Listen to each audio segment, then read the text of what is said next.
And welcome back, ladies and gentlemen, for our next recap review of the hit final season of Snowfall. It's your boy Lucas here with my guy Najir. Did I say it right this time? I was purposely attempting to say it right this time instead of saying it wrong all the rest of the time because I'm gonna mess up enough names in this show Yep, where I we'll need to get get you at least get you your started early. It's okay. exactly.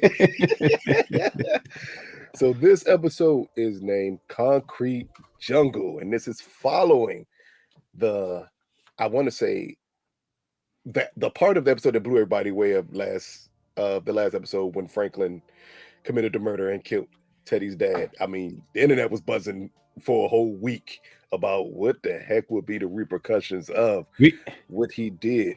we Go ahead. have a lot to talk about real quick. I want to hijack the show really quick. Let's go Oh back to that shucks. real quick because you're right. That has been the biggest, probably the biggest plot point of this season thus far. Yeah. And obviously we love everybody in the comments last week. Everybody has chimed in with their side of things. So I figure we should start the show off by talking about that. Oh, Was what Franklin did justified? Yay or nay? And there's been No. a lot of people saying, nah, he shouldn't have did that. There's been a lot of people saying, of course he should have did that. But for you, let's start with that. What was your thoughts now? Now a week later, a week removed, read all the comments. What is your thoughts about Franklin and his murder of Teddy's dad? It was still unnecessarily reckless because Franklin is unnecessarily reckless. I mean, I understood people jumping to the conclusion of saying, "Oh man, he's justified in doing that because Teddy killed his father." And one of the commenters I had to point out to him, "How do we know?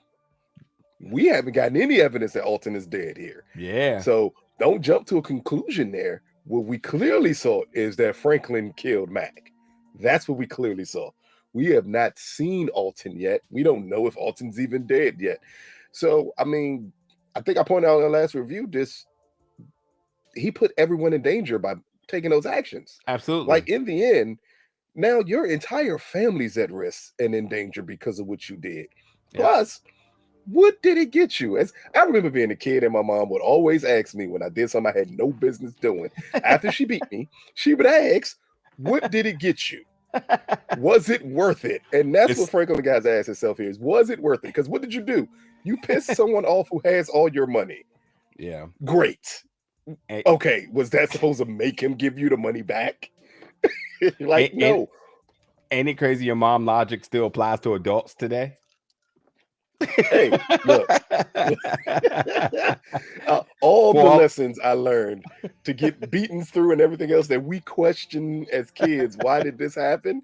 And yeah. now we hear those things and we replay them back to grown adults. Like, what's this? You ain't got a pot to piss in or a window to throw it out of. You know how many times I heard that and wondered, what does that have to do with anything? Now I fully understand what it has to Yep. do with everything. And Everything. here is, and technically that analogy works for Franklin. Yeah. You ain't got a pot to piss in, you ain't got the money, or a window to throw it out of. You don't own anything where you can even put up for collateral for the amount of money that you need. Like it Yeah. makes no sense. And I think there's a lot of people also forgot Teddy's actual relationship with his father. Like earlier on in This. Snowfall, it was brought up that they were not close at all. Yeah. So if you're Franklin and you're trying to get to Teddy, you would think you would do some recon on just how close he is with his family and would this action Would be do. worth it. Yeah. Yeah. Absolutely. So that's This. my stance is still the same. What about This. yours? So absolutely, unless we see Alton dead, we cannot assume that he is. It's the same thing with Peaches. Mhm, We have no confirmation that Peaches is mhm. dead or whatever it may be. It is completely Yep. left open, and I think they're for reasons. And I think this show, especially this episode, made it very clear to put to bed any suspicions you may have had about plot holes or Yep. character motivations and so on, because the first 4 or 5 scenes of this episode was making sure that everybody knew what everybody's end game was for this season. Where's all these Mhm. characters trying to end? Where is the end of these story arcs? And I gotta say, sir, I feel very, very what's the word I'm looking for? Not confident, but I felt confident all season in the reviews. But now I felt very reassured of all the things I thought this season have come to fruition, and I feel very right about a lot of the things I've been saying. I'm just gonna wait till we get into it. Yeah, because I already know what you're talking about, and we completely see things completely different. And I saw that scene and thought, oh, I bet you he sees it this way.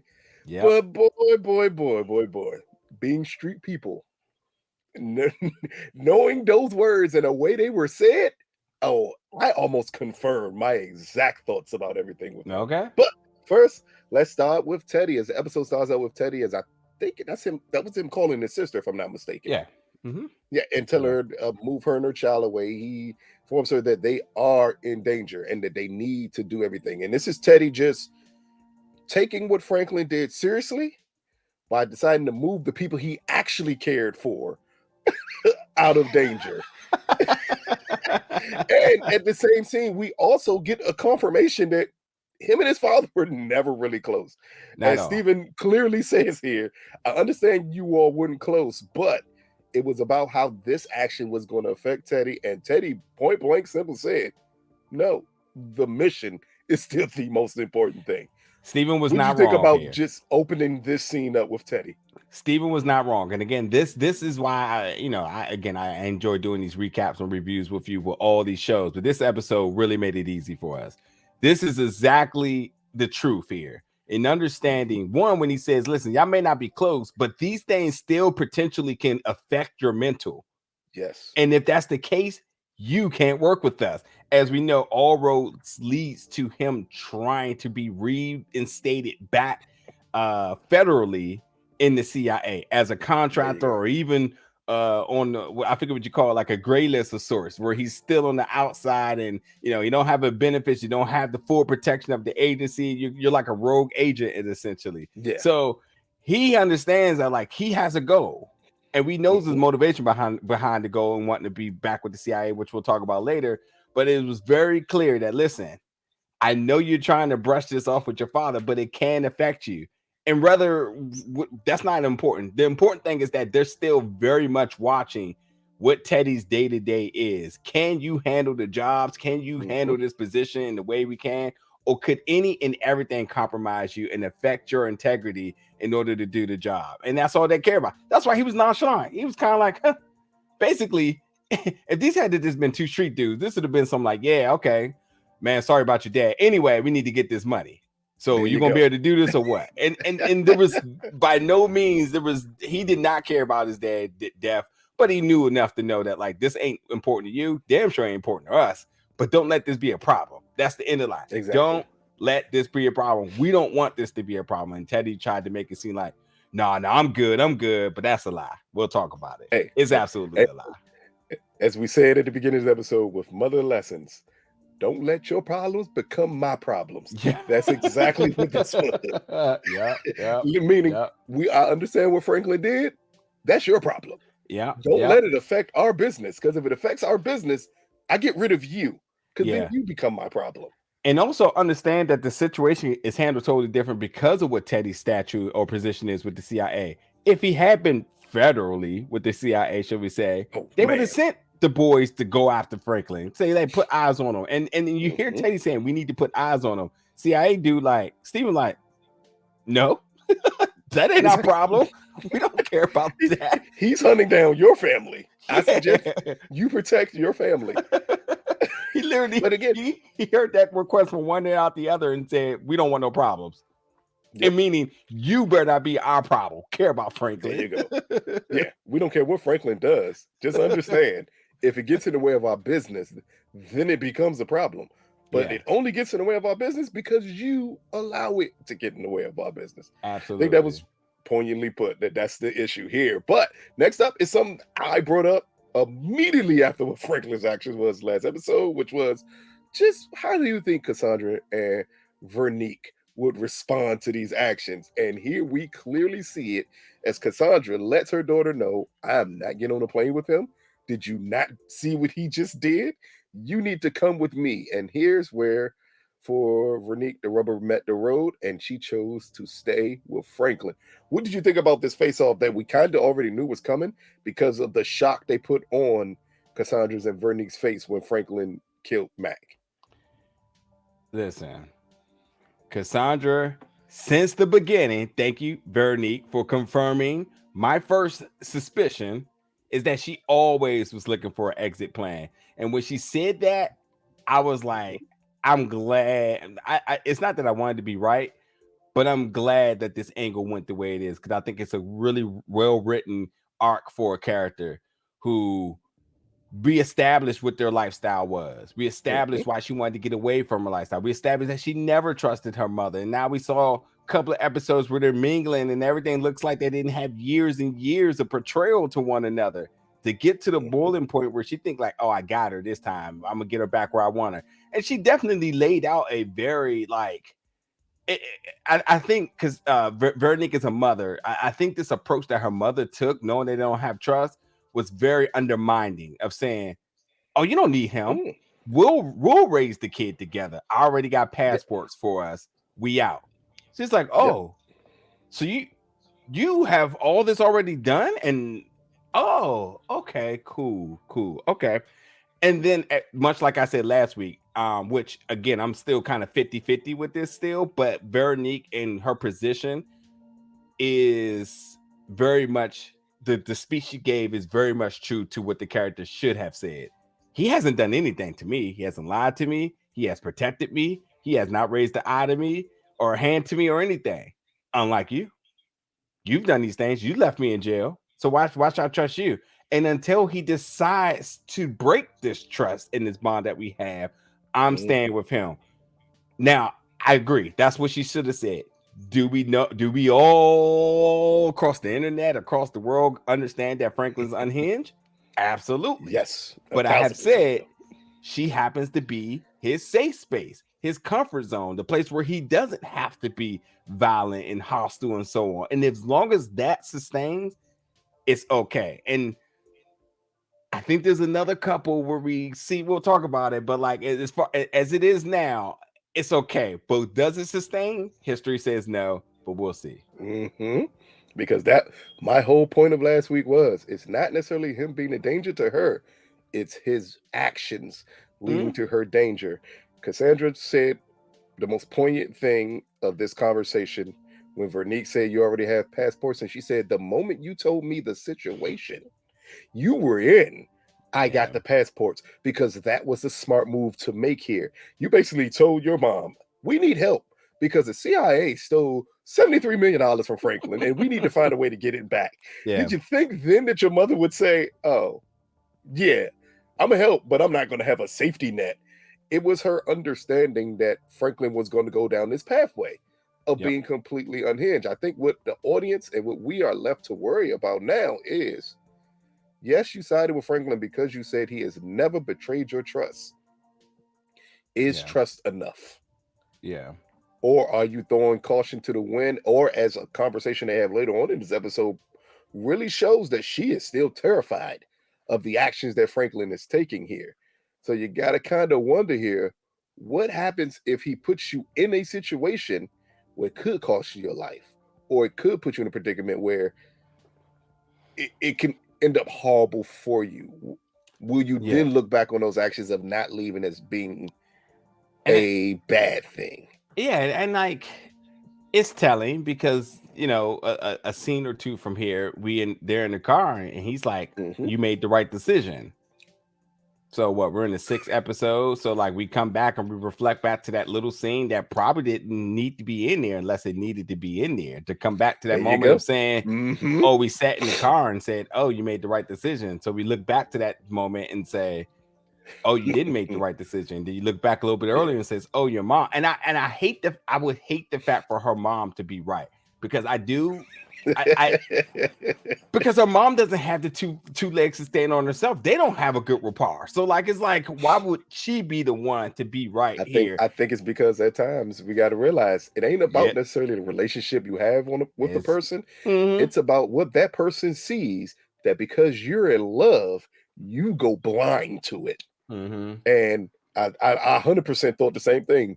that scene wouldn't be in there for no reason. Him saying you made the right choice is in there for a reason. Long We know stare that. and We know how things everything. are set. Yeah, we know how things are set up. That's in there for a reason. Speaking of things being in the scene for a reason, the next big thing, Gustavo, we see him getting completely chewed out by the CIA. We kind of know exactly DEA. why he's getting DEA. I'm sorry, Yeah. DEA. We see him, and we kind of know what it's about. And at this point, he tells them everything. Like, hey, I know where Franklin is. He went to Kansas City to kill Teddy's dad. Yep. But I have to ask here, and I know it was kind of hinted towards it, but I didn't bring it up in our last review. Was this hit set up with Gustavo's help? What hit? On Teddy's father. Because for him to even know where Franklin is, like, we understood that they had conversations, especially when we go back to them at the wrestling match. Remember, part of the conversation wasn't really audible between them two. Right, so I'm kind of wondering, was this something where it was set up where Gustavo did give him some information about Teddy's family? I mean, it works either way. Either Gustavo did or homeboy that he sent out to do the recon for. Either way, he finds out. But I think what is important is that as Gustavo has been very timid this entire season now in terms of who to trust and who he can confide in, understanding that for whatever reason, an enemy of an enemy is my friend seems to work really well with Gustavo and Franklin. And Gustavo priority is his family, and that's where everything routes through. So if he told him, cool. So the other question is, if he didn't tell him, then how did he know? Because obviously Teddy told him that this is what's happening. And that also tells a story too. You know why that tells a story? Because as Mr. Don't worry, I won't be a problem. Like he's laser focused for the job. You're nervous, sir. You called your sister. You probably called your brother. You told Gustavo. You damn sure went and told your girlfriend. And you literally couldn't take a nap without a vivid dream of paranoia. We know what that is. When she woke up and he said, I had a deep dream. Another line that's in there for something, because you can't sleep with a clear mind, because you know damn well everything's on the line right now. Everything and everyone that you're around. The one person who acts so untouchable now realizes that, he can be touched. The CIA doesn't care. He told you earlier. You do the job. Hold up, you're jumping ahead. I know. No, that was earlier still. Yeah. But yeah. The other part I want to ask you is the conversation between Gustavo and, if I call her ex-Marine, I'm gonna be so mad. I'm not calling her anything. Somebody tried to get me too. And I said her name is Zayamara because that is So apparently the way I'm pronouncing it is because it's Zaya, like Z-I-A, Zaya is because you're pronouncing it like it's spelled. Yeah, but because it's a Spanish name, I think it's pronounced different. Somebody did say Saya? It wasn't. Is it Saya Maya? I don't know. I could look it up in the comments, but somebody let us know. Yeah. And this is where he tells her everything pertaining to, like, the CIA is going to back out this deal. They're going to just put me in jail. And here, when he's giving her a heart to try to come up with a solution out of it, again, she turns her back on Gustavo and says, basically, same thing that Steven told Teddy, which is what they got to do with me. Like, you're in this situation. You need to get out of this situation. We understand Gustavo's extremely desperate. We see the actions he takes later on in this episode. Chamara. See, I was trying to think the way that would be pronounced in my head, and I was like, nope, I'm gonna give it up. But thank whoever decided to do that. We greatly appreciate it. Yeah, their name is D on Instagram. That's it, just D. So shout out to D, getting us right here. I'm not I'm not shouting out to D, and I'm not saying thanks for D for getting us right. That's way too much Ruben activity there for me to do. But but what did you think this was the breaking point for Gustavo for the actions that he takes later on in the episode? Is this conversation he has with her?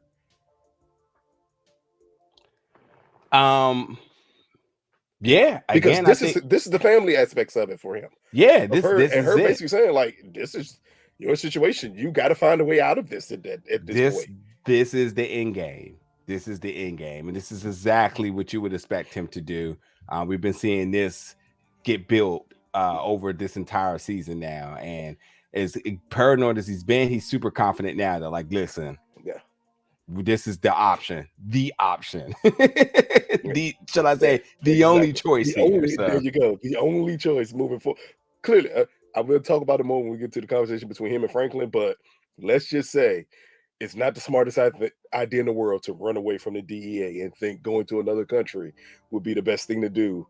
Well, then you become right in the line of the CIA. the CIA. Like it makes no sense to actually do that.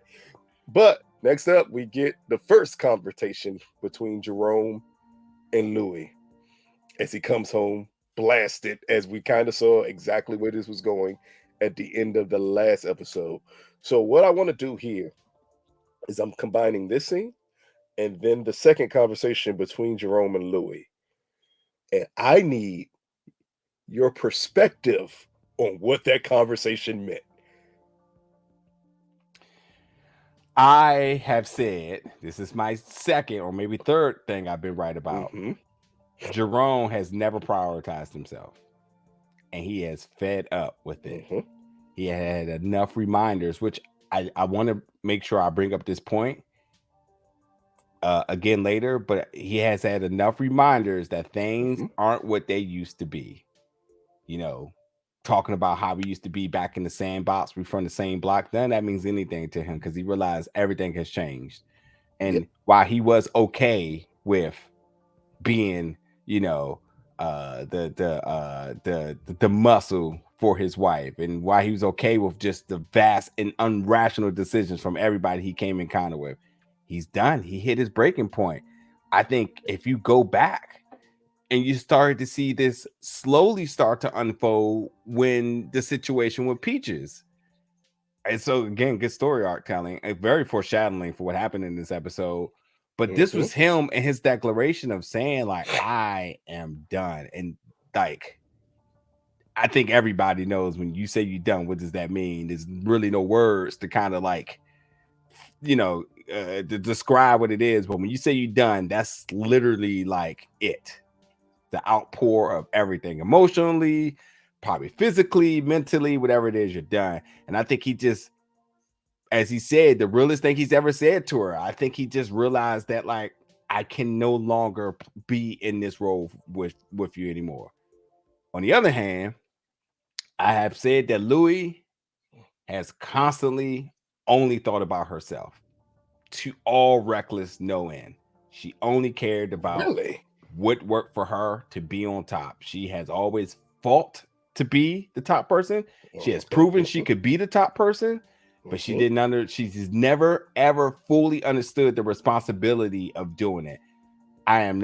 Listen, this is because of a lack of a good analogy here, but I think it's as responsible as a pet owner who has thought they have trained their animal enough to let them off the leash and they won't go nowhere without them doing something reckless, going across the street, running away, whatever it may be. And I think for Louie, again, not calling her a pet or animal, saying that once the training wheels was off, once you got put in the heat of the war, where you had Franklin after you, you had Kane after you, you were under distress because you lost your product, you lost your money, you had this temporary agreement with Teddy, and all you basically had was Jerome, and you pushed everybody else away because you wanted to be the top person. You take away Jerome, then what are you? Who are you, and what are you, and what are you going to do? And I think Jerome realized that she needs him, but she's never really valued him like that. She loves him, but when it came down to the business, that's all she cared about.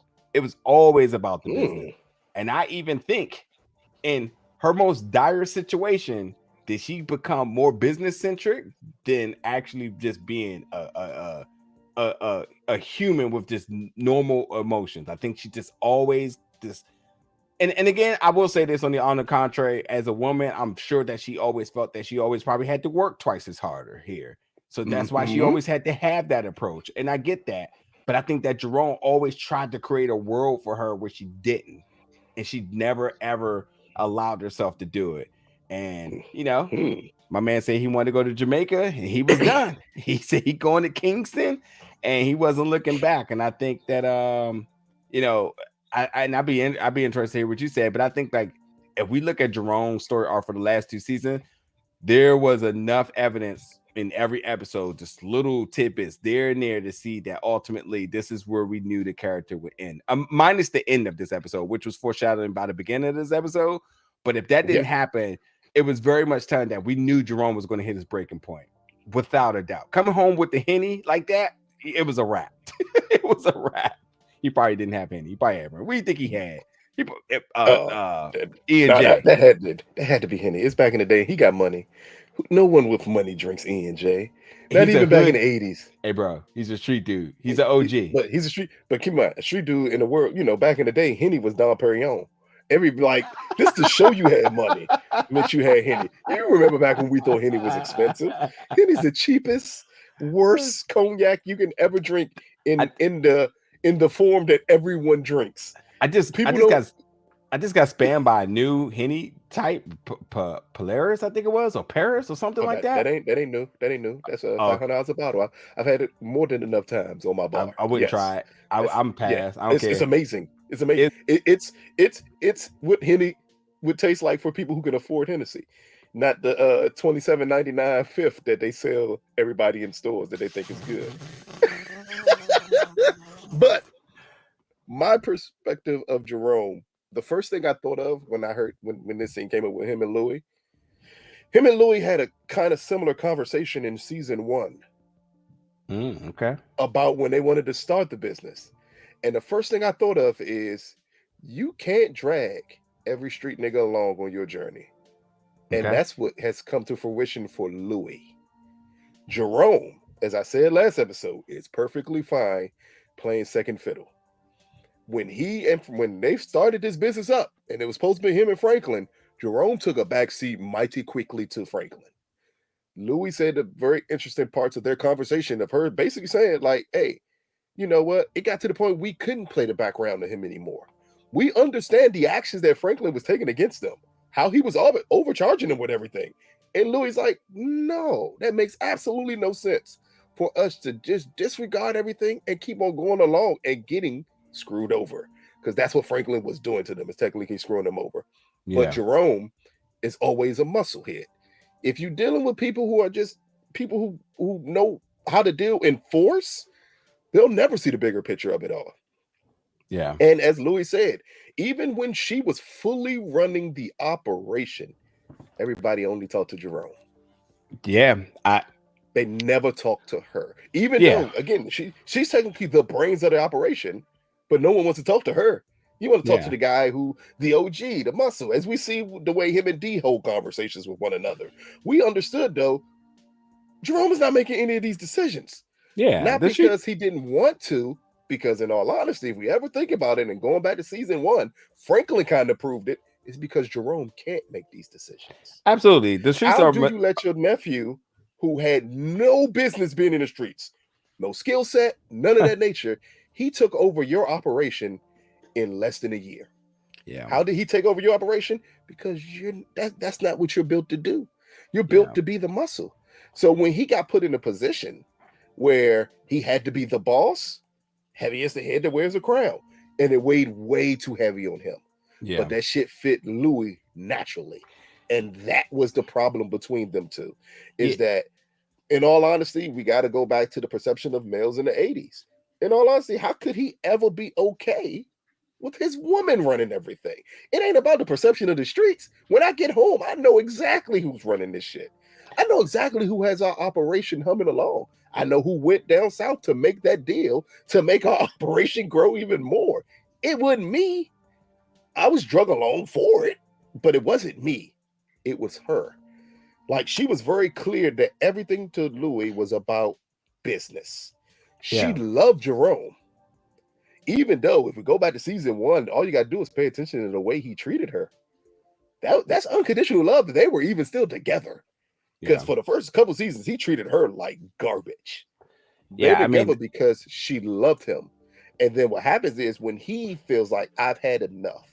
Normally in gangster stories, when we get to this character that Jerome is playing, and you tell the boss, the person who's really in charge, this speech that you've had enough, I thought it would go down the angle of the normal, which would be Louis killing him. Because that's what normally happens in every story.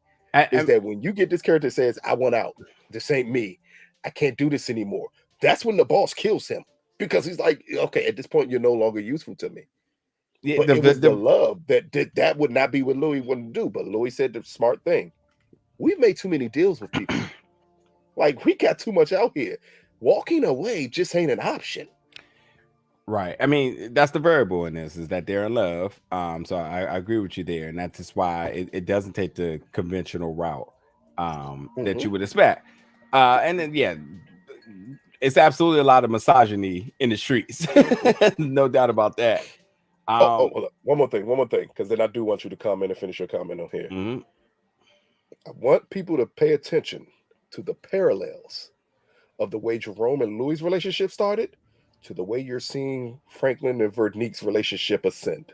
Because the parallels are very similar to one another. Yeah, because Franklin is a hothead. He's become an unhinged hothead. Who's the person who's trying to teach him, we need to put the money here. We need to do this. You making a drop, I need to know the location that you're making this drop. You can't steal my point. I hinted at this earlier, and I said I would talk about it later. I said, yeah, there's absolutely another couple that's absolutely the same scenario here, which obviously we won't have enough time to complete this story. I don't know how they're going to wrap that up to draw the duality here, but it's there. I think they're gonna wrap it up. It's gonna be in the weirdest way possible too. Gotta be, yeah. I mean, of course they'll wrap it up, but I mean, like, to the satisfactory of what they really could tell. I mean, it's a 3-season story arc, if you ask me. Oh yeah. To see Franklin become more like Jerome, Veronique become more like Louis. I think that's the foreshadowing. Yeah. But do we see Cassandra become Sissy? All right, no. But no. But yeah, that's really Cassandra become Alton before she becomes Sissy. That's a fact. That's a fact right there. Anti-government, yeah. Yep. That makes sense. But yeah, the difference is really just because of just love in there. And again, I just think that Jerome looking at folks dying and going after his family and just all of this for money, it ain't worth it, man. And honestly, him saying he want to go to Jamaica already knew that he was very much content that he knew Louis wasn't going to change. It wasn't a personal. Well, here's what you know: the person you're married to. Absolutely, it wasn't nothing personal. It wasn't nothing personal to Louis or in spite of Louis. It was just like, I know what you want because that's why we're here. And I know you don't desire anything else, so I'm gonna let you have this. I know how hard you work for this. I'm gonna let you have this, and I'm gonna be in Kingston, doing my thing. It's still a hard change. I'm not comfortable saying the street dude is uncomfortable with people hunting him down. Yeah. I'm almost like that should be expected. So it almost makes me question. We understood the respect he had in the streets, but how hard did he earn that respect? Necessarily, like, was it because you was a neighborhood dealer and everyone knew who you was? And the moment the heat gets on you, you bend. That's not what I would have expected with Jerome's character. And that's what it's coming across as, is the moment things got really heated, the moment family got involved, because this is something a lot of people will tell you, if you should do, that's not going to affect you this way. The moment those things became a variable, he got soft. I don't think and when I mean soft, not soft in other people dealing with his family. I'm talking about he let that relationship dictate all of his feelings. I don't think not that's necessarily what it with him was. and Franklin. I think it's way more with him and Sissy. I think it has a lot to do with what his name is. His name is OG, and OG because I get original gangster, but these folks are folks of complacency. He don't like change. All these different variables that are happening all at the same time, like he can't even go back around the way and chop it up with his boys because they're like, nah, we don't rock with you that way. And like, oh, he can't even just kick it with his family because they're like, hey man, listen, this ain't good for us right now. Like, he's like, man, we can't even just normally operate our club without being shot. Like, it's way too much happening that I think that's what it was. I think, and you can, There's a bunch of people that's Jerome out there that ain't gangsters, but are people that just like, man, if it ain't what I'm used to for the last X amount of many years, I don't want it. Anybody who ever worked any type of desk job or any type of job with any type of structure, as soon as they implement one new change, that's it. The vets, they like, man, nah, I ain't doing digital time cards. Nah, I ain't doing that. I'm using my paper. You're not getting my money. To make it closer to what the audience could fully understand. You don't hear LL Cool J out here spitting bars at people no more, do you? But people call him an OG. Yeah. Because the time has passed him. Yeah. That's what it feels like with Jerome. It got the worst thing you could be called in the streets is an OG, because when you are called an OG, I know people think that means I respect you. No, it means you've aged out of this game. You are no longer the person that you used to be. If you take a more reckless route with this, you can say like, which rapper or MC out there complains about the state of hip hop today, each and every day? Who just complains every day? That ain't how we used to. That's not how we go. That's it's a couple of them out here. We know it. We know it. Hey, it's a couple reasons why a couple people put down the microphone, and that's what Jerome is. This conversation with Louie, that's what his goal was, to put down the mic and say, "Hey, maybe we can do something different." Yeah. But I understand you're on your ascension, and do I just undercut you because I've had enough? Yep. That was the biggest question here. But I want to say next up is Franklin. Franklin tells Veronique they meet with Leon, Wanda, and Sissy to try to come up with a solution about what Franklin did and the people that are going to be coming after them. And Sissy puts it point blank and simple: I'm not running from anybody. What do you think the moment that Franklin took these actions, that this is the group of people he went to tell them to protect themselves? I was highly confused why Wanda and Leon would even be involved in this at this point. When we understand they're close, but they're not that close. No, they're good. They're good. Remember, you got to keep going back to that very metaphorical moment of them, as you mentioned back before, about them having a cheeseburger together. Listen, they may not see eye to eye, but they fuck with each other. And that little moment of them eating, with Franklin being on the shirt, I don't think we've seen Franklin ate but one time this season, but he's always being alluded to being stressed. And I'm not saying we need to see these characters eat, but I'm saying like that was a moment of decompression for him to sit back and chop it up with his boy over a burger, which goes back to what they did in season one. So like, while they may not see eye to eye on how they're operating things, and him saying you need to pick sides, he's still making it very clear, like, this is a fair warning that I brought some heat back home. So prepare. But also, it was the responsible thing to do, because you needed to ensure that your mom was safe. And the only person that can do that is Leon. Because whatever the hell you were trying to set up, thank God Sissy got some street cred herself, because you were literally about to have her a hotel. Really? Okay, yeah, because Teddy won't find her there. Which she was hip. They off break. So, and it's funny too. They said Teddy won't come through the hood. What does that mean? That's the question I have here. What does that mean when they say Teddy would not come through the project? Because the police don't come through the hood. But I think that was more of a perspective of thinking like, well, Teddy's white and he's he's law enforcement government. He ain't coming through the hood. I was thinking. You know the problem of that thinking is it ain't true. I come through the hood every day. That's what I'm saying. Joking. That's why I love that. That was so funny. The fear is that Teddy's in the CIA and the CIA is coming after us. The hood ain't the safe place to hide, because niggas there will take any amount of money to kill you if he offers it to them. I just want to point back to Godfather of Harlem, that the CIA hired two black guys to pick up Elise. just so you know. That ain't protection. And I get that I get that he's not federal, but understand that if he was true CIA, in which they don't know, but by their fear, they should have been open to, like, if he wants to get through here, he can make it happen. It ain't nothing. Yeah, and that's the problem, is they still don't know that technically Teddy is not the CIA, but to them he is, and that's built up fear. The other issue here is Sissy gonna find out, because Ruben gonna tell her. Well, I don't think so, but we're gonna talk about Ruben next. But the next big thing to talk about in this scene is Franklin took all these actions with no plan. No, not at all. We knew that. That's why it's reckless. We spent enough time on that. That's why it's reckless. No. We talking to the people who thought that Franklin had a plan worked out when he killed Teddy's dad. This is just Snowfall does a great job of proving or disproving any theory you have. It was people who had the theory that Franklin thought this out, and that was a calculated decision. This meeting he has with them is telling you nothing was decided. Nothing was calculated. He is stressed out because right now he is just trying to find a way to protect people. Yeah. Also, too, like for folks saying he did this for Alton eye for eye, he also has never mentioned his dad, and now I can't even count, but for confidently 6 episodes. Worse yet, the reason he hasn't brought up his dad, and I know to us, Alton's possibly not dead. The other theory that people have just completely let fall by the wayside is that Franklin killed him.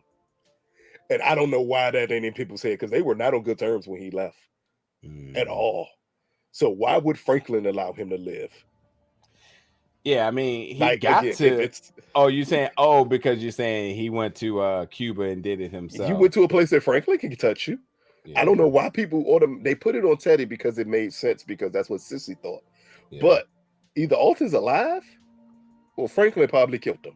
It's got to be one or the other, because Teddy has already been asked, and Teddy was adamant, I didn't kill him. But next up, we get a conversation that it's weird that we get Teddy having these type of conversations where it's just so direct to somebody, what I will do to you.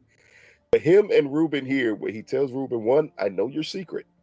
I know what you're planning to do. If you don't stop it, I'm going to kill you. I'm going to come back and kill you.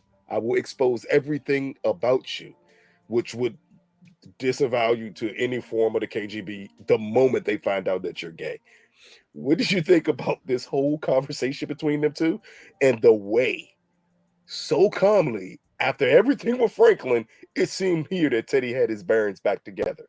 We spent a lot of time talking about stuff earlier, so I'm going to make this short.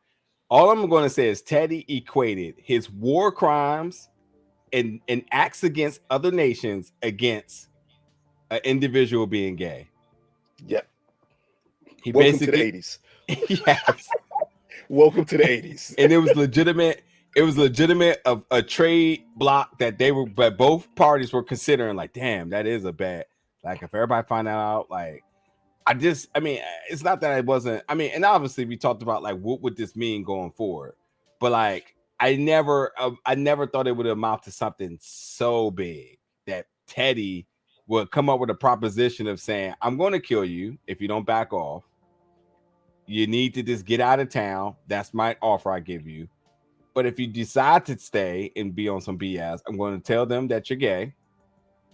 And that's going to destroy your world. That's going to crumble your world.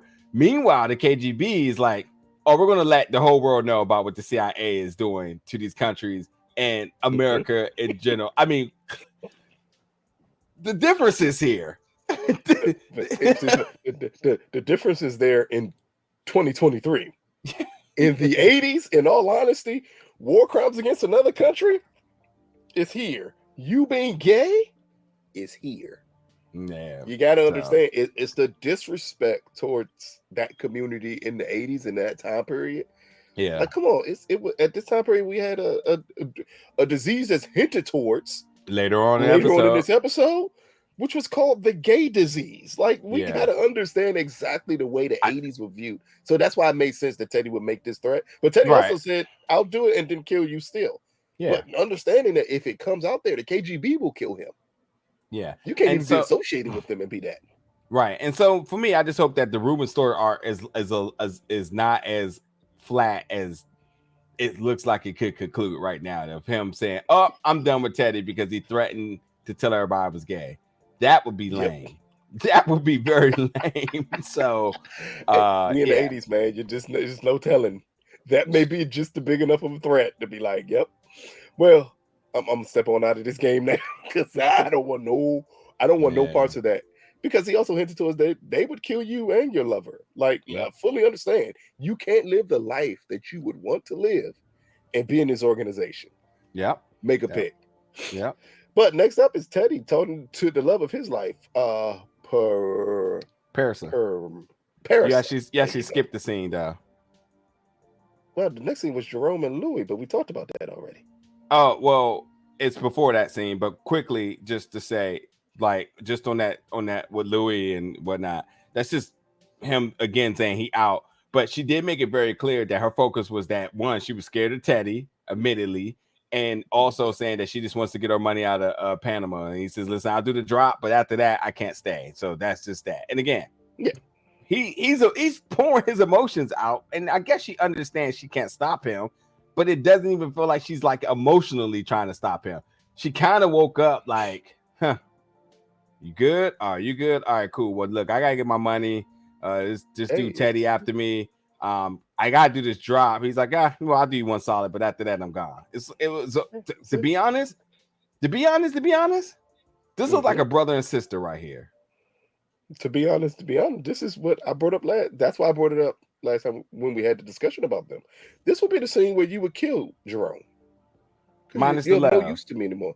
But again, it comes off as brother and sister. Even Michael kissed Fredo. Like, love can only take you but so far before you are just not useful to me anymore. Like, I mean, I'm not lying. If this was me and I was in Louis' situation, Jerome would have got a bullet to his head. How dare you? Like, come on now. But Paramissa. See, you gotcha. took Parissa Gotcha. and Teddy. This is where they had a conversation about their future. And Teddy says the most interesting thing. We can just take the money and leave. Because that was the part that I wanted to focus on here. Because this is the one thing that you brought up of Teddy fully now understanding the CIA does not care about you. If our plans do not work, we'll sacrifice you if need be. And him almost acknowledging that with her here and saying, we have the money, we can leave. What do you think about Teddy even telling her that to begin with? It's so confusing, bro. You're so dedicated into getting back into the CIA. And maybe he does have the realization of saying, like, oh yeah, they really don't care about me. Yep. So I'm going to boost Paris's head up like she's option A when she's really only option C. He does love her in a way that's definitely kind of misconstruing his plan. But option A is obviously to get back in the CIA. But option B would obviously to be able to continue what he's doing without any threats to operate in the way he was, which would mean the elimination of Franklin. So option C comes like, all right, well, I can just leave all of that. I mean, you can just dip out and do it. And she's so happy about that. And like he's selling her dreams because he would never fully do it. He's just under a lot of distress right now. And that's why he's coming off as Mr. Loverboy. But come on now. It ain't happening. It ain't happening at all. Honestly, this is giving me Leon vibes, bro. Promising her a better life, but you so addicted to fixing everything here that you can't leave. And is he addicted to fixing things, or is it just to get back into what he thought was the organization that would care for him? He's not addicted to fixing things. He's addicted to that position, that demand, that statue of being that guy. He's addicted to that lifestyle of, oh, you're untouchable. Oh, you can do all these different things. You can shake any operation just because he's addicted to that. So yeah, when Paris just is, you know what though? While she was calling his bluff or kind of being kind of nonchalant all last episode, it's funny that she's kind of buying into it right now. But I think by next episode, she's going to really set him straight. I think she's going to give him the Jerome ultimatum. You don't want to leave this, but I'm going to be out. I know I said I would stay with you, but I'm going to be out because it just seems that, I bet you she catch a bullet. I bet you she catch a bullet out there. There'll be no need for her to rescue Teddy later. So yeah, Teddy's gonna shoot her and kill her and get her out of the way. But next up, Franklin and Gustavo. This is the interesting conversation. Or maybe Franklin shoots her.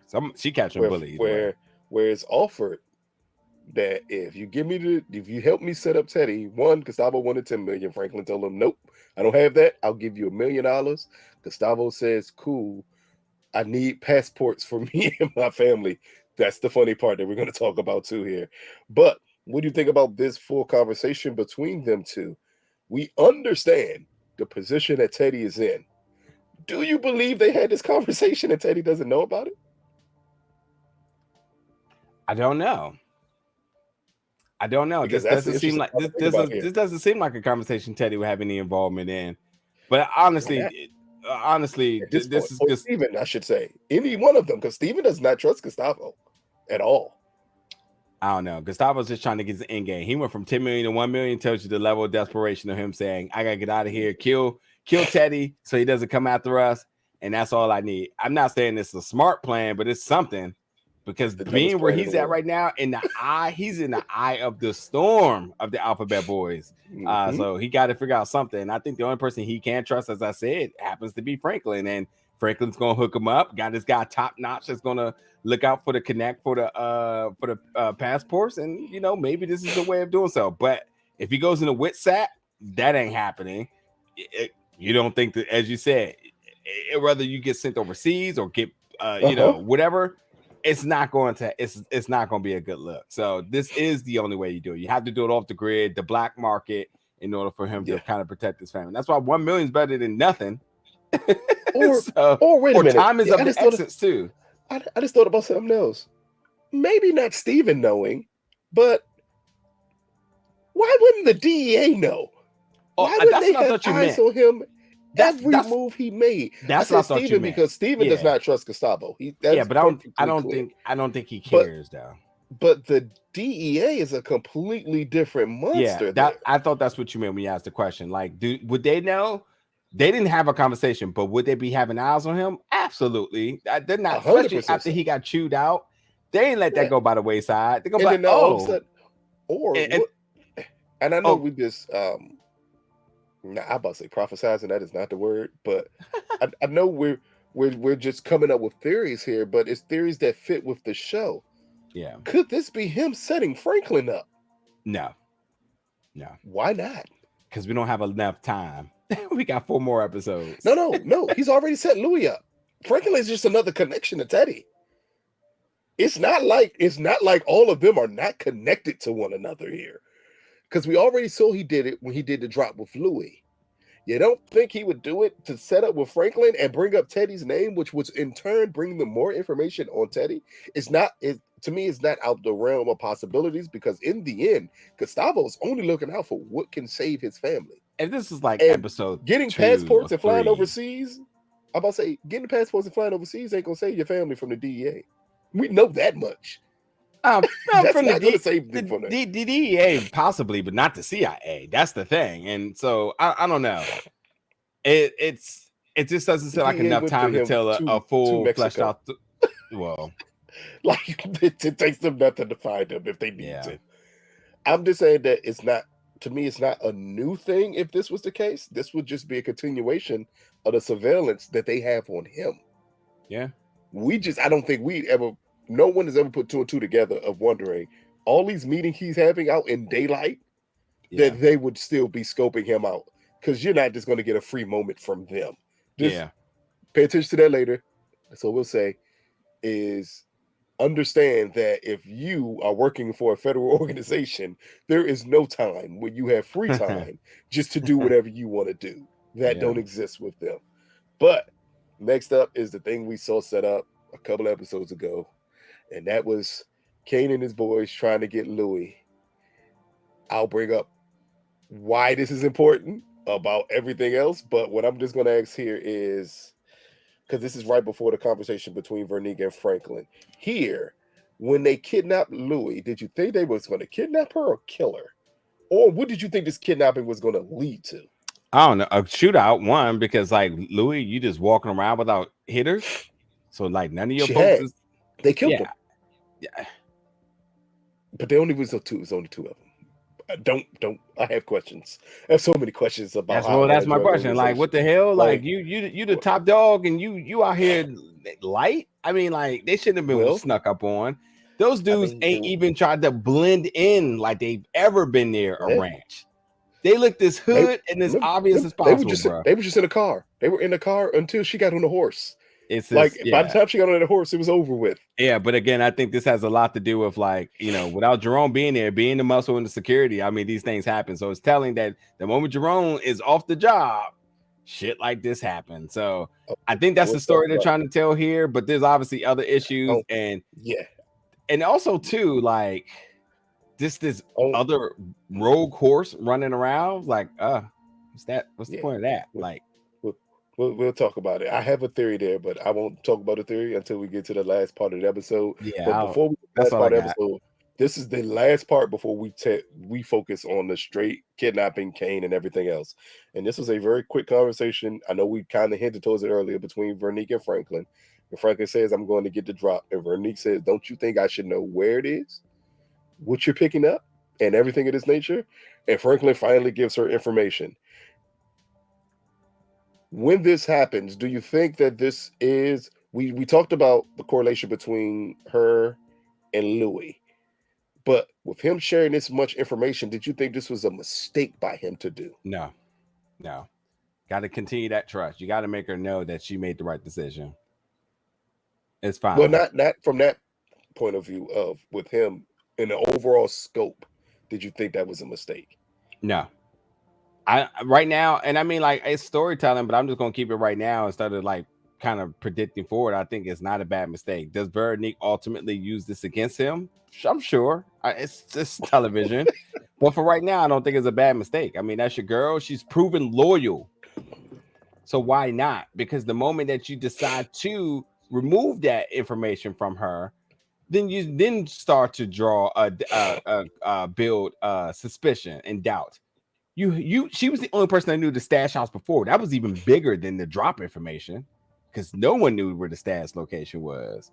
So But her, but her. it was just another piece of the puzzle. That's all it is. That's all it is. Another piece of the puzzle for her to have. The biggest thing here, instead of wasting my time with this question here, is like, well, why would they bring this up unless it meant something? That's again the big thing. That's it.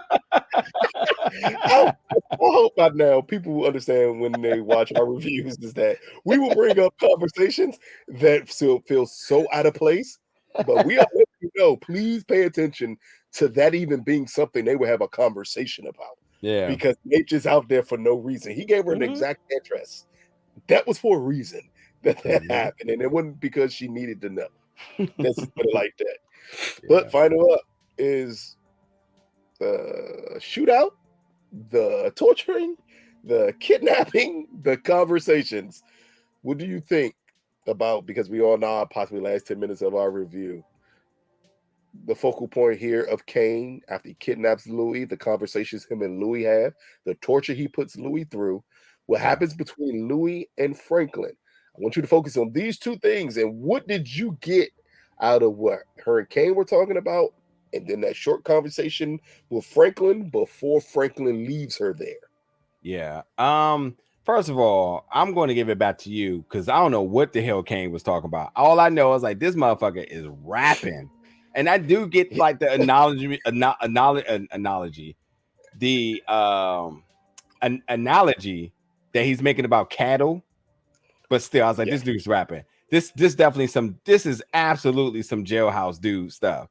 That's it. That's all it was. Yeah. You ever been to a barber shop? Which I have a personal barber, so like I haven't been in the shop per se in a while. But when you go in that joint, just know it's always some rapping dude who just get home, who just hijacks the entire day. Endless story. And that's why I was feeling okay. I was like, what are you talking about here? But in my notes, word for word, this is what it says. Kane kidnaps Louie and Kane makes James Bond villain speech. That's what I wrote in my notes. Because that's what that was. It was a James Bond villain speech. Yes, it was him justifying his actions, justifying why this happened to you, of you coming after me. These are the consequences of your actions. My sister or something he was talking about. Like, what? Yeah. All it was basically him saying, no, Mr. Bond, I want you to die. That's it. And that's all it was here. It was a huge speech. Blown it was the villain. It was a villain speech before the actions we fully understand what's going to happen to the villain here. Yeah, so him branding Louie and doing all of this to Louie, all it was to me was a build-up to this very short conversation between Franklin and Louie. Yeah, which changes Franklin's perception of things. Yeah, hold on. So a couple things I want to bring up before you actually get to that is Franklin coming up and not having to give up his gun was establishing the trust he had with coming in and whatnot with his return. So I knew that was something. I was like, oh, he doesn't have to give up his gun. Him and Kane ain't on like great the terms. same page. Yeah, he saved his life, but there's still a little bit of hesitation and reserve to the two of them. And the crew going to do what the crew's supposed to do, pet everybody down, but he gets to keep his gun. So I'm like, oh, okay, so this is obviously a jailbreak waiting to happen. Yeah. But as he mentioned that he caught a big fish, G fish, all that other stuff. He comes in, sees Louie, said, "What do you need me here for? You know what I'm getting at here. You tried to skip it." Franklin wanted no parts in killing Louie, and he looked at the situation and was definitely just like, "If it happens, it happens, but I'm not doing it. I'm not putting that on my conscience." I think he does not care about it's one or two things. One, he doesn't have it in him to kill his Aunt Louie. And number two, maybe he doesn't give a fuck about any blood spill because he's still worried about his own damn money. That's all he cared about right here. Unless this has something to do with Teddy, why am I here? Is what he's basically saying. What do you consult me here for? Do what you gotta do, bro. When he asked him, "What do you have me here for?" It wasn't necessarily him worrying about killing Louie. It wasn't even him focusing on the money. It's him fully understanding, if I take her out, what would Jerome do to me? Franklin ain't stupid. Think that. Franklin's not stupid. Okay, so hold on. Franklin's not at all stupid. I want to throw some other things in there, and I promise I'll let you have like the whole main part. A couple other tidbits is somebody's gonna have to explain to me why she's protecting Buckley the way she did. There's something I'm missing here, because when Kane he never mentioned Buckley yet. I don't think he named Buckley at all. He did mention the cop. He mentioned the cop. He kept on saying, "Give me the cop's name." He kept on asking for it. That's what he wanted. Yeah, but right. But at one point I was like, is he talking about Jerome? Because he said, "Where is he at?" And I'm thinking like, why Jerome not? Buckley. Okay, right. Yeah, I get that. I get the whole thing with Buckley, but why wouldn't she give him up? Is what I did not get. I did not get that. He's dispensable. He's not. He's not even a cop anymore. Give that dude up. Fuck that dude. It's not about being a cop. Welcome to a different type of code here. He's my number one. He's my number one hitter. He's my number one everything. I'm not giving him up. Jerome. Not only am I not giving him up, she said it. She actually said why she wouldn't give him up. What good would it do? You're still gonna kill me. She was very adamant when she told Kane, "Why would I give him up? You're still gonna kill me." Yeah, for sure. I get that. I mean, I believe that, even though Kane didn't kill anybody. So there's that. So laugh in your face. But that's what that's what it looked like. The road they were going down, that Kane was going to kill her anyway. Yeah. So at that point, I'm not giving you anything. Yeah, but at all. Last thing I want to say is Louie looking at Franklin saying, "You did this to me," and I just bust out laughing. Oh, so why? Can I ask that question? Because that's what I want to know. When she said, "You did this to me," what do you think she meant? Lack of accountability is why she's. That's what you thought that meant? It is her fault that she's in the position she was. How? Because that's what I have to ask you. How? Because I mean, to the great philosopher in Jay-Z, no one wins when a family feud. We agree, but Louie always wanted to be the top person, and by that she absolutely made sure that Franklin was going to understand that she was going to be number one. And her being number one, she assumed that she can do all of this by herself. Is that what you got out of that conversation? The moment the trainer came off? No, not at all.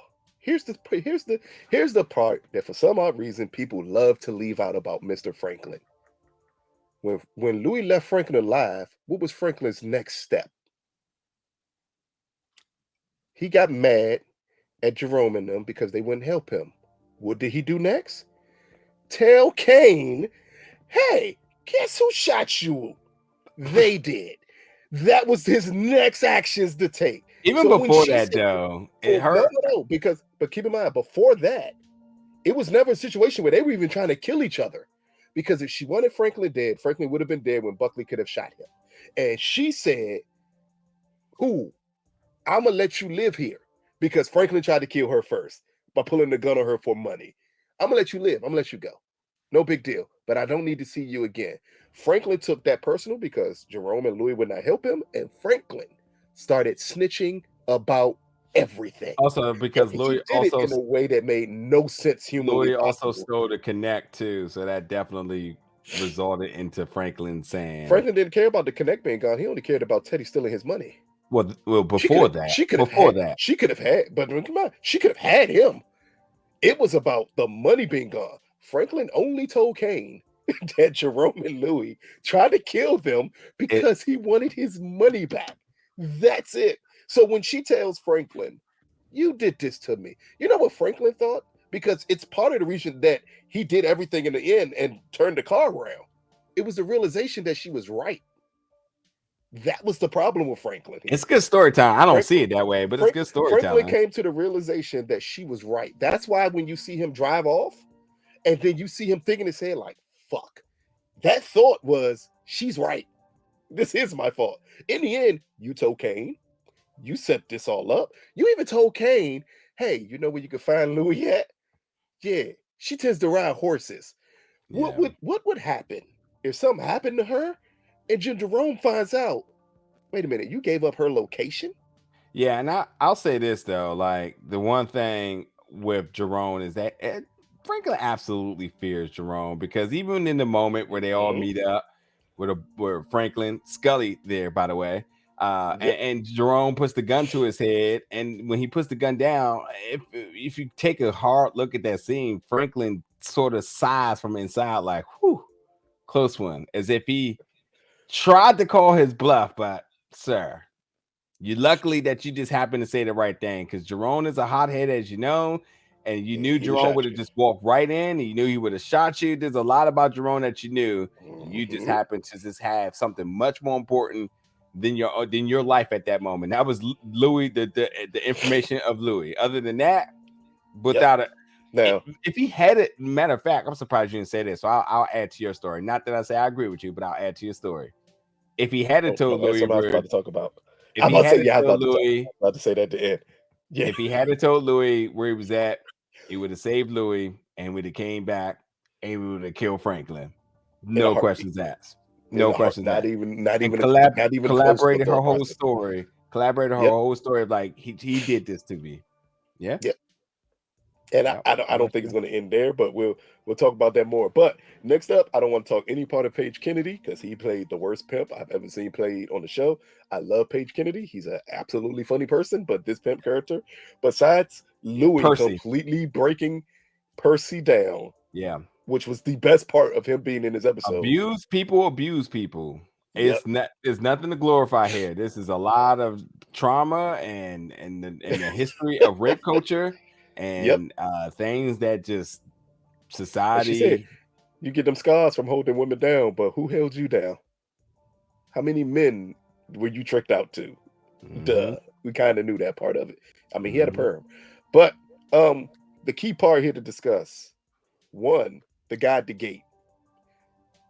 Y- I know you picked up the point that he knew Franklin was armed and what was about to happen. That's why he told his boy, "Hey, you want to go to the store?" Two, it's disgusting that men run trains. I don't care who you are out there in the world. If you are doing that, you are an absolute disgusting person. And I don't even mean in the rape culture aspect of life. I mean, in general, you do that, you're disgusting. But what did you think about the overall shooting of the shootout? Meaning how they set up the shots, what happened, how the whole plan went into fruition here, and then Feel like what you do trolling you? me. Yeah, I feel like you and trolling me. what do you think about the end? And what do you think will be the actions Louis takes after I this? Yeah, I'll wrap this entire end of the episode. So first of all, they labeled these dudes as jailhouse dudes, and I was like, oh, okay, so you have to really play it up that this is what they do. They run trains, and in jail, You running trains girls on are in one boys. side and dudes are right. Yeah, So yeah. yeah, and mm-hmm. But as far as the shootout, I mean, it it it was much like Franklin all day without a plan. I had no clue why uh Leon was on the Jerome roof. was in. Like what? Like what? He's one of your best shooters. He should be inside. But if he's like playing recon or scout outside, I get it. But It made no how many more sense. people are you worried about showing up when everybody else is in? And you had a gate, but I got the gate got knocked down, but still one other person. Okay, didn't get it. I didn't get the whole. So, okay, so let me be fair here. Seeing Jerome and Franklin shooting together was dope. That's the scene that we needed to have Yeah, to really bring us. to the conclusion of this episode here. But everything else was just kind of reckless. Nobody could really shoot. Everybody just kind of just acting all, gangster with their, one hand shots and just shooting up in the air. Don't worry about it. Franklin, You seen too much John Wick. Of course, this is how shootouts actually go. Yeah. No one knows how to shoot in the hood. People don't take target practice. Exactly. Jerome getting the pump and shooting Percy through the door was funny. And I think the only thing Dielva had to kind of add there is they're still focusing on giving up Buckley. She broke Percy down. And Jerome, who was known to not act logical in this situation, did come in kind of guns blazing. I thought he had got shot the way he was just coming in at first, going through the hole. Yeah, he just kind of shooting. It looked like he was limping or whatever, but he didn't get shot. Or whatever, like got hit in the shoulder. It did look like it, but ultimately, I keep it 100, man. Jerome dying here was sad. It's just, but it just had to happen this way with the story. This is exactly how these stories should end. Where, again, to Louie's to Louie's complete fault, to no regard, to always just about the business, completely jeopardized. You didn't give up Buckley, but you got Jerome killed off of that. This is where I'm talking about the lack of accountability here. How are you seeing this as being on Louie? I fully need to understand. I don't know how you're seeing this being on Louie. I don't give up Buckley or not. If she gives up Buckley, Kane kills her, shoots her directly in her head. I don't see. I feel so you, but keep her alive. But I feel you. But Kane has improved to be a killer. He hasn't. No. Keep in mind though, we understand so far on the show they haven't showed him kill nobody. He literally had a reputation for killing people. Yeah, that was his reputation. I hear that. But yes, he had shot her directly in her head, but Louie said it. What's the point of me giving up a name?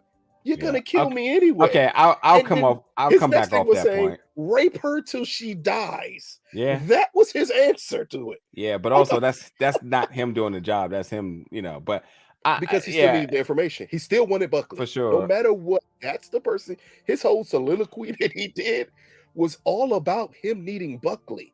He wanted Buckley. He didn't want anybody else. Yeah. So.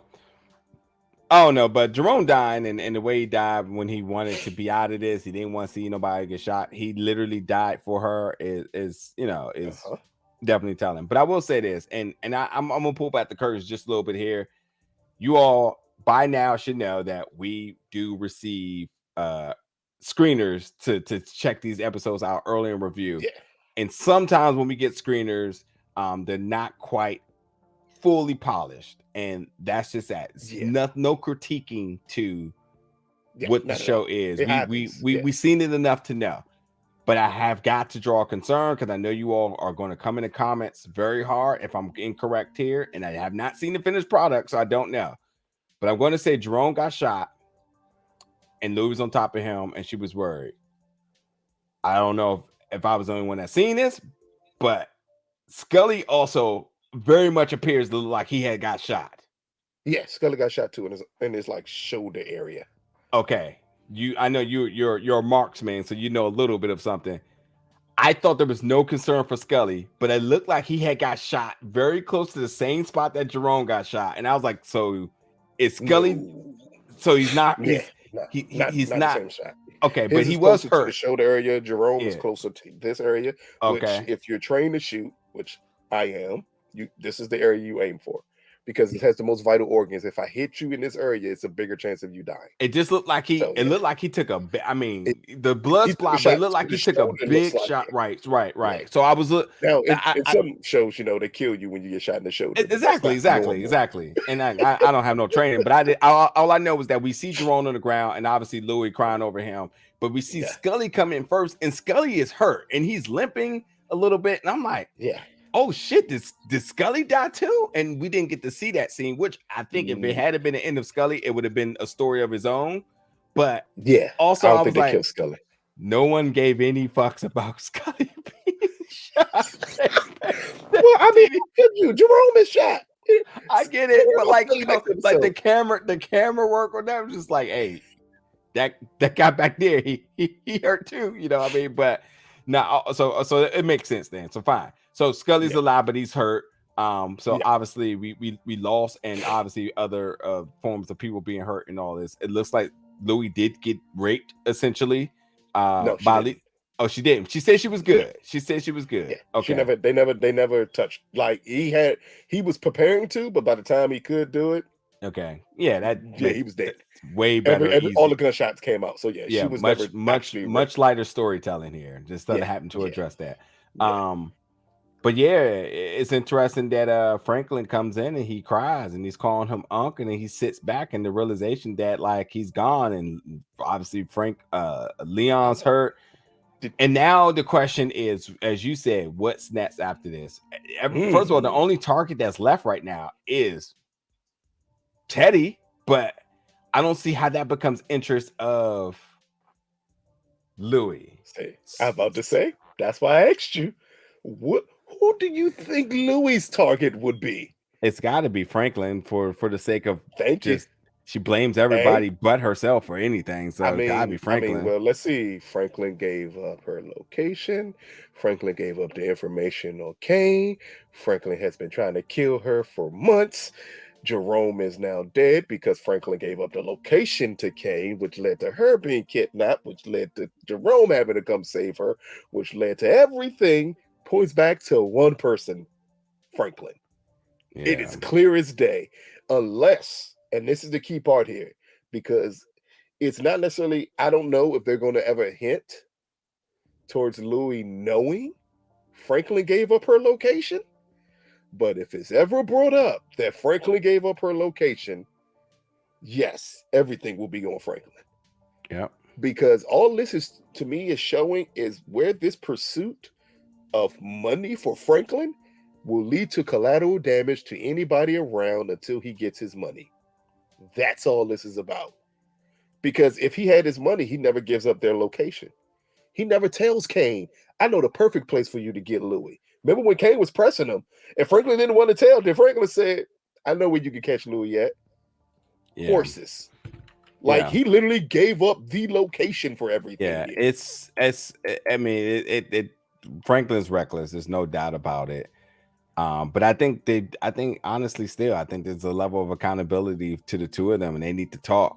So much like last week episode, in terms of a shocking conclusion that should lead to a conversation, will they actually talk? Will they No. actually, will they, better yet, regardless of their disagreements, will they take time to honor Jerome and I let mean, that be Louis the will. important Will factor?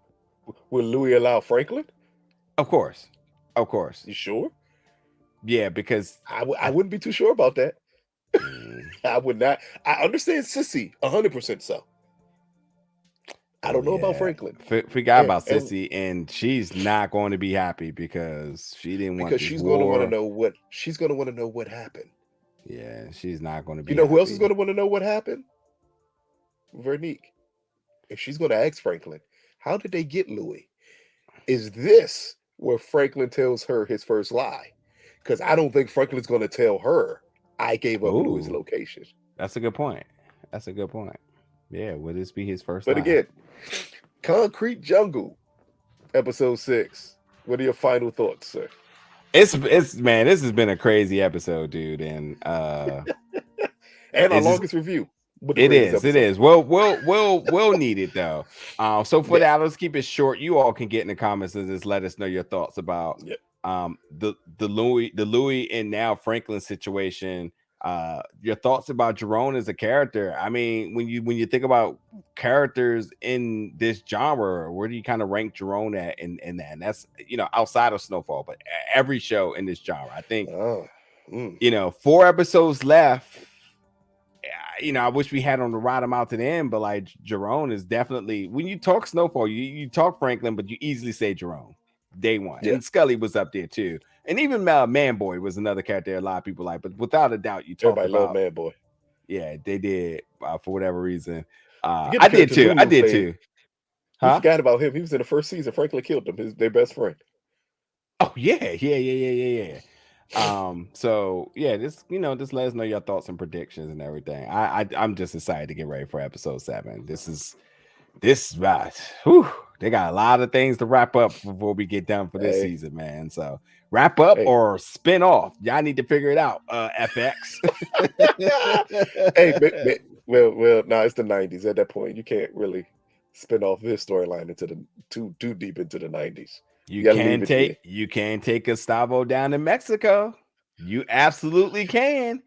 You absolutely can. I You don't think people absolutely ready for that. People not ready for that storyline. listen. Give us the television without Or the you can take backing of like a Netflix, and give us I'm about to you could take forgive this you could a take you Narcos. could take you could take Teddy, and because clearly what the CIA didn't stop in the '80s Not at and all. early '90s. Take them So to let that Colombia. joint ride out. Go to Let it ride out Colombia. for a while. There's definitely things they can do, and obviously you're not going to have Damson Idris like obviously Yeah, Franklin's the one bigger going and to take the better cake things if they to do that. do. But yeah, Leon there's definitely Wonder. things to do. You never know. Rwanda in Africa. Just to do it. Thank you all for tuning in to our review recap of Snowfall. Oh man, check it out with all our other reviews that are dropping.